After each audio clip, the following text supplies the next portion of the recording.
time for the oil and gas industry in Indonesia. And I think very appropriate that we've titled this morning's discussion Towards New Beginnings.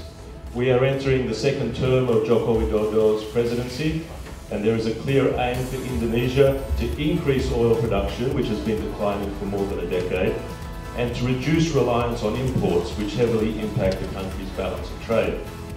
A new round of tensions in the Middle East as we enter 2020 is also likely to have some impact on oil prices.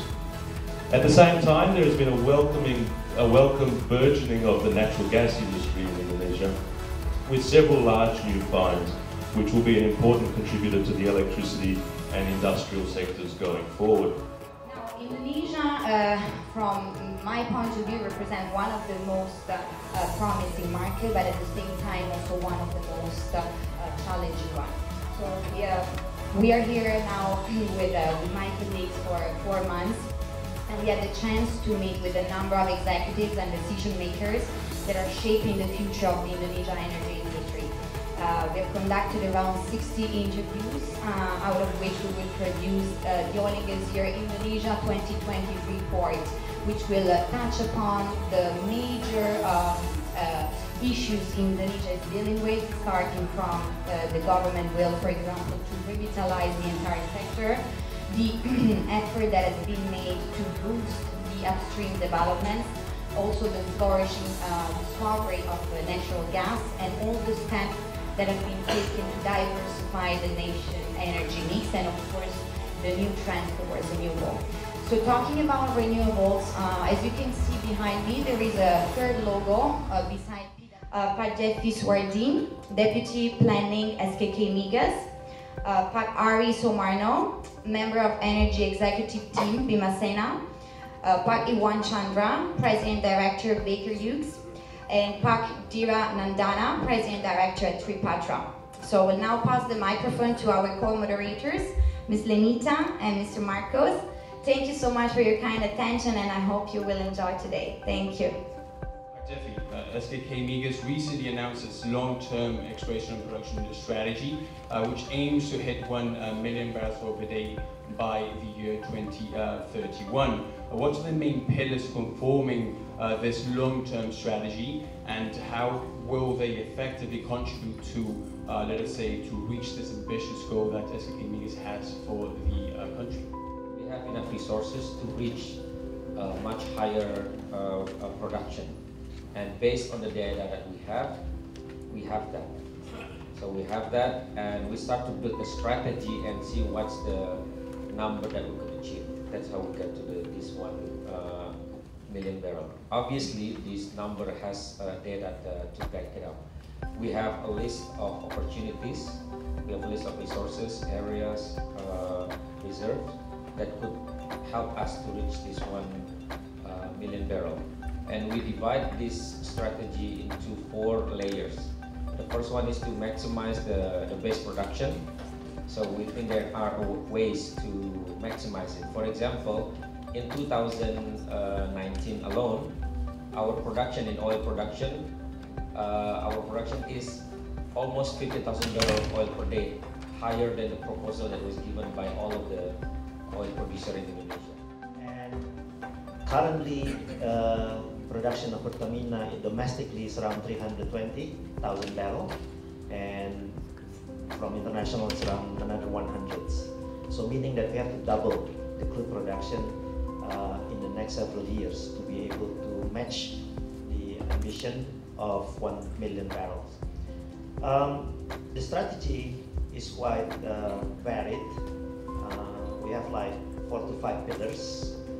The first one is about what so-called breakthrough in, first of all, technology, and secondly in commercial breakthrough, and also in regulatory barriers.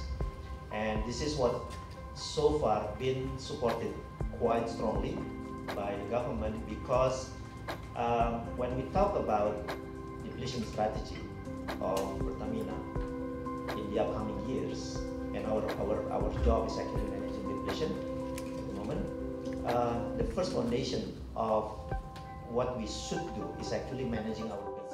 What is your response and your reaction, and what do you feel as an IOC in Indonesia? You know, what does that discovery mean in a national context? It's more of what does it mean as a snapshot of the industry right now, because people are looking at how quickly can we develop a gas discovery in an area where there is large infrastructure, where there is things ready. What are the price that we're going to get? What does it say for the industry in general? So it's really seen as a bit of a test case there. And in terms of Repsol, we participated in exploration. I mean, we had that discovery. We had another important well that didn't work out at the end of last year, unfortunately. We continue to explore this year and in the future years. So we have a little bit of a mix across those. So this is the problem. And our production is going down, our consumption is going up. And consumption you cannot stop because it's in line with the economic growth. So what happened? The trade deficit is becoming a huge problem today. So what Indonesia needs is investment. We need a very aggressive investment climate so that everybody is willing to invest in the upstream oil and gas. Not only upstream, but also in the downstream. But what I see from my perspective as a consultant now, and you know, I'm still involved in Bimasena, which is consistent of various. Right now, PGN has a new role as a supporting gas of Pertamina. So all the gas business and activity right now is done by PGN. And we also have responsibility from Pertamina actually to maintain and also to develop the LNG business of Pertamina right now.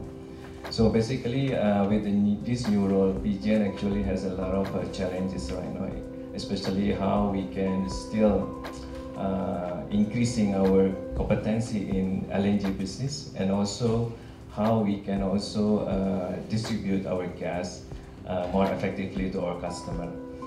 As Pak Ari, which is to us, it's quite important because we are in Indonesia actually for more than 85 years. Right? So we do follow all the cycle of the oil and gas ups and downs. And also, I guess I'd like to draw that Baker Hughes is not only upstream company, it's not only in the drilling exploration, but also we are in the midstream and also downstream. So the LNG plant in Indonesia across from Aceh up to now in Bibitanggu, and the next one coming, Masela, hopefully will be in it as well in a lot of ways. To be honest, actually, that if we say see the outcome of the project, I think we can understand that EPC business now is in trouble. We can see a lot of projects, not only in Indonesia but globally, that it's getting difficult to achieve a timely completion and also in the budget. So we understand that. So at the moment that we're also challenging ourselves in how to make ourselves better, because if we compare with the other industry, right, we can see that